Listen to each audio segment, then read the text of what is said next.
Now it's time to talk about retirement planning. So you need to plan for when you plan to stop working. So let's talk about retirement planning. So first is the employer 401k. So you need to understand, does your employer offer a 401k? And do they match? If they match, it's even better, because that is free money that you can be getting. So even if they match $1,000, and you work for them for 5 years, okay, $5,000, but in 20 years, $5,000 can grow to a large sum. And that's a great amount of money for you not doing anything for it. So don't leave that free money on the table if they have that match. You need to use that match to its maximum capacity. So next you want to understand your timeline. So you can retire from the age of 62. So, obviously the younger you are, the more you don't really know what's going to happen in your life and the situations. There could be health issues in the future, but in general, you kind of want to understand for investment purposes how long you plan to work. So will you have 35 years for your investments to grow, or will you have 30, or will you have 25, So you want to understand your timeline, your general timeline, and obviously whatever age you pick will be kind of the same type of timeline, but 3 more years of working can be a huge difference in terms of your investment portfolio because of how much you're still contributing and also because of the interest accumulating. So just think about where you kind of fall with your timeline. Also think about medical expenses. The reality is, as you get older, medical things come up more often, or they could come up more often. And so we want to think of a thing called the HSA, which we're going to go into in our health insurance section later. But just keep in mind, you need to be thinking about medical expenses because, a lot of people go bankrupt because of medical expenses. And so keep that in the back of your mind. Okay, I'm going to need money for my medical expenses. And next, we want to define our money goal. And so we're going to want to use the retirement calculator for that. So let's click into this and we're going to show you this. So use this retirement calculator from NerdWallet.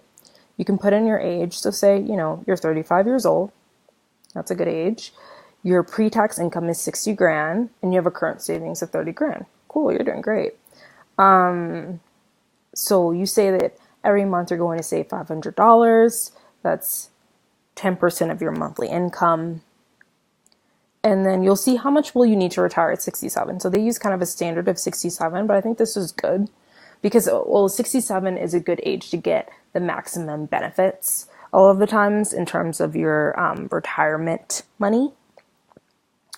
So say your Social Security and such. And so you see right now, you'll have about 880,000 when you're going to need 1.73 million.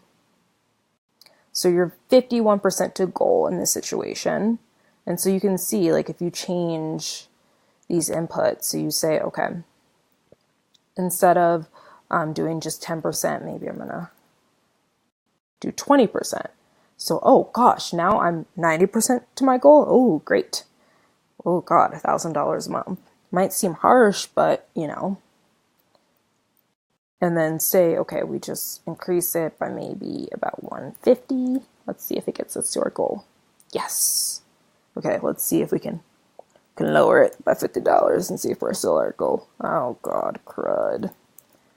Okay, are we there? Okay. Oh, perfect. So it's kind of cool because you can see how much money you're going to need to save every month.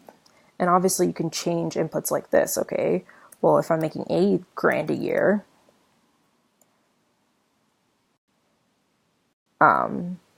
it changes the perspective. And so we see we're less on track to our goal because we make more money now.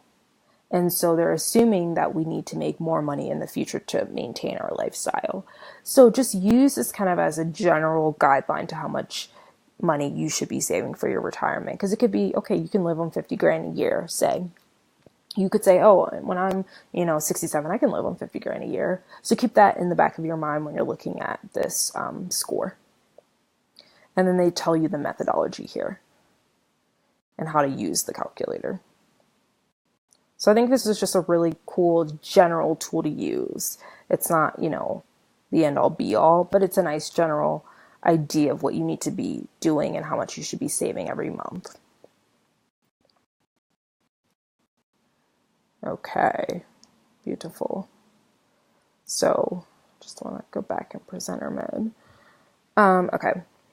So next is Social Security. And so I just want to give like a little backdrop about Social Security because, sometimes you realize you've heard this, 2 words your whole entire life, but you don't really know what it is and how it will affect you in the future. So Social Security is when you get retirement support after paying into the systems from years of working. So that's that FICA tax that you see on your paycheck. And so you can collect it at 62 or if you become disabled, but you get a higher benefit at 65 and at 70 years old. So how much you can collect is based on how much you made during your working years. It's designed to replace 40% of your pre-retirement income. According to the Social Security Administration's latest report, the combined funds used to pay retirement and disability benefits are likely to be depleted by 2034. So with that being said, we're going to depend on Social Security mentally somewhat, but not really be depending on it. Really where you want to put your focus is the fact that you kind of need to, put a lot of money in your retirement accounts. You need to be putting your money in your 401k and your IRAs and your Keogh plans, whatever you use to plan for retirement, because the money that you contributed for all those years you're working might not be available to you. So that's a sad situation, but we need to live in the reality. And so we need to put retirement planning at the forefront in our minds so that we can live a good future. If we're going to live until we're, 85 and we retire at 65, that's 20 years. Like, could you imagine if you didn't have, you had nothing for 20 years or just very little? It would be hard, it would just be hard. So you can also access this Social Security calculator. We're not going to go to it, but to see how to calculate what your Social Security benefits might be in the future. But again, we're not going to depend on it. We're going to depend on our retirement planning. And then lastly is Medicare. It's health insurance for those 65 plus or younger people with disabilities. And there's also a thing called Medicaid. Again, we don't want to depend on this necessarily. We want to depend on how we already plan for it. We're going to depend on our HSA situation and just our savings in general. These things are so kind of uncertain in some senses. It should be more certain, but let's take the uncertainty out of it and just plan for it ourselves. So you might have the question, what should my retirement investing plan be? So this is the way that I like to look at it and the way that I suggest you look at it, because it's a very simple way of looking at it and it's going to get you high returns and you're just not going to have to think about it and you're not going to have to stress yourself out about it. So one, I would check if you have an employer 401k match. We already talked about it. It's so important. You need to check. If you do not check and you have it, you're leaving money on the table. It's free money. How many times in life do we get free money? You need to look into this match. Next is that you want to just invest in your retirement accounts. So here are my suggested retirement accounts. I have the Roth IRA and the Roth 401k. I think I talked about the Roth concept in the net worth section. And the concept is just that you pay taxes now instead of compared to the traditional type of accounts. You're paying taxes now, and then your money grows tax-free, and all those gains, all that interest that you accumulated, all that juicy interest that you accumulated isn't going to be taxed. So, if you only inputted 100 grand over 30 years and your money grew by, say, 300 grand, and now you're at a total of 400 grand, you only ever pay taxes on that 100 grand. You don't have to pay taxes on the 300 grand. See what I'm saying? So it's a great situation. The Roth IRA is limited though. There are income limits to it. So you need to check to see if you're an individual or if you have a joint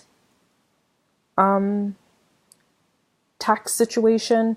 You need to check to see your income because obviously this is a crazy deal, right? So they're not going to let everyone kind of do it in the IRA situation. And, you know, there's other nuances to it, but I love the Roths for that one, for that purpose. Next is what you should invest in. So these are my suggestions. The S&P 500 index fund. We kind of talked about this again in the net worth section where the S&P 500 index fund is just following like kind of like the top 500 public companies in the US. And so, you know, instead of just buying Google stock now, you're exposed to, you know, all the major players in the tech industry. You're exposed to Google and Amazon and Facebook and Netflix and Oracle and Hulu, Microsoft. You know, you're exposed to all of them rather than just being exposed to one. What does being exposed to all of them do? It, you know, decreases risk in some senses because you have a more diversified portfolio. You know, you're not putting all your eggs in one basket. And honestly, history has shown this is what we call a passive fund. It's passive because no one is actively managing it. It's not, there's no person managing it. These passive funds have been shown to, you know, they're just following the market. So you're just doing what the market is doing, right? And you have very low fees. Whereas an actively managed fund is managed by this person, and most of the time they don't even beat the market. So you're having someone kind of betting most of the time on whether or not they can beat the market. And then they charge you so much more fees in this passive index fund. And you're like, okay, why would I pay more fees for you not even to have the same or higher rate of return? Like you're not even having the same rate of return, you know, so it doesn't make sense. It doesn't make sense in that sense. So I highly suggest the index fund. And it's also just like so easy because you can just sign up for it and just like not think about it for the rest of your life until, you know, retirement. I mean, most of us want to look and see how our investment's doing. I often check. I check probably at least like once a week to see how my retirement accounts are doing in my index fund. But the reality is that, you know, it's just what the market is doing. You don't have to think about it.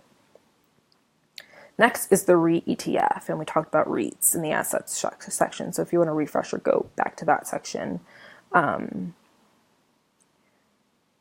I love REITs. I think it's so amazing. The ETF is basically similar to an index fund, you know.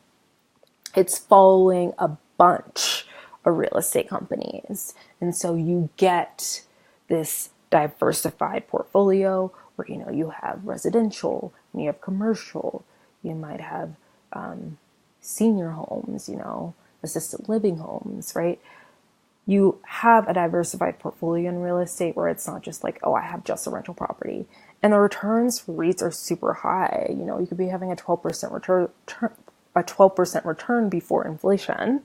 And so that's a great return. It's better than the S&P.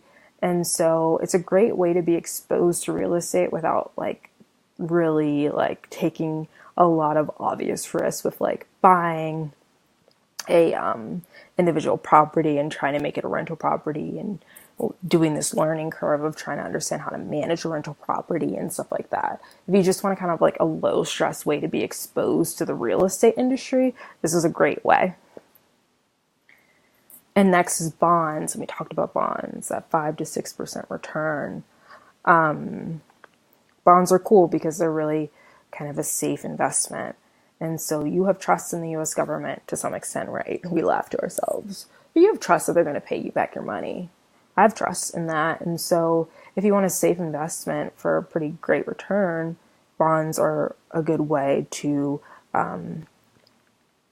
put your money into something that's safe and reliable if you're a little bit scared of risk. But we talked about we needed We need to take that risk to get that return. Everyone else is taking that risk to get that return, so you should be doing it too. So let's go through some retirement math. So the Roth IRA. So we see, this is just kind of like an example. You don't have to do this specifically, but this is just an example to kind of show you the magic of this thing called compound interest when it's working for you and not against you. So say you're going to contribute $6,000 to a Roth IRA. You are below that income limit and you can contribute $6,000, which I think in probably 2019, it was like the max amount you can contribute. So you're going to put it in a REIT ETF because there's obviously a lot of other factors into why I chose this, but one of it is that, if you put a REIT ETF in a Roth IRA, the Roth IRA is so tax advantaged. Like we're going to talk about taxes later, in a general sense of all taxes that we kind of encounter in our daily lives. But, that Roth IRA is so tax advantaged. And so, okay, we have a 12% return on average for a REIT ETF, and we're putting it in a tax advantage account. So we're getting this high return and it's going to be accumulating over the years in our retirement account. It's just beautiful. And even, let's think about it even further. If we have a $1,500 employer match, then I'm only actually putting in $4,500 of my money every year to this tax advantage account. So great, beautiful. Next is the Roth 401k. Let's just put $1,500 into the S&P 500 index fund. Okay, great. Maybe average 10% return. Okay, the Roth 401k is also tax advantage because it's that Roth concept we talked about. So great. Beautiful. And also an index fund, an S&P 500 index fund is tax advantage in itself in some senses. So then we get a total of contributing $7,500 a year. I mean, come on, $7,500 a year is, like if you're even making $50,000 a year, you can contribute. You can find the pennies to contribute $7,500 a year to your retirement fund. You can find a way, it'll be hard. Maybe. But you can find a way. Let's look at this math though, because that might convince you. Your retirement balance at retirement over 30 years before inflation. I like to look at numbers before inflation and then considering inflation because I like to actually know what my money is truly worth. But before inflation, we see that Roth IRA only contributing $6,000 a year, which is only contributing $4,500 every year of your money, is $1.4 million. Whoa. And then that $1,500 you contributed every year for 30 years is $247,000 for a total of $1.6 million over 30 years. And even when we look at the post-inflation numbers, $950,000 a year, $170,000 a year for a total of $1.1 million, you're a millionaire for contributing $7,500. And let's think about it again. Because really, you only contributed $6,000 a year in reality, right? Because that $1,500 match of your own money, you only contributed $6,000 a year. And you're a millionaire 30 years from now. And you say, oh, I don't want to necessarily wait that long to become a millionaire. It's like, okay, that's fine. You don't have to wait that long. But the fact of the matter is that your money is going to be worth over $1 million in 30 years when you contributed only $6,000 a year. Some of us are eating out $6,000 a year. Whoa. So when you have this perspective, you understand money, right? You understand this system a little better. And you understand, okay, it actually isn't going to take me that much to reach my financial goals. It's not going to be that hard. It's actually going to be quite painless. I mean, in the long term, right? It's going to be amazing in the long term. It's going to be quite painless. And that's why we have an auto savings and paying section, because we want to just like put this on, auto drive. You want to just do it because the payoff, you don't need the discipline to do it. If we put everything on auto, we're not thinking about it. Because here's the thing, the payoff is going to be so great if we just, take the discipline out of it and just auto pay everything and auto save things and not think about it. Don't make it a decision anymore. Just do it. Because it's just how the system works. Act like a robot with these things, because the reality is with this type of math, you're going to be a millionaire and you contributed, pennies compared to how much you're going to have in the future.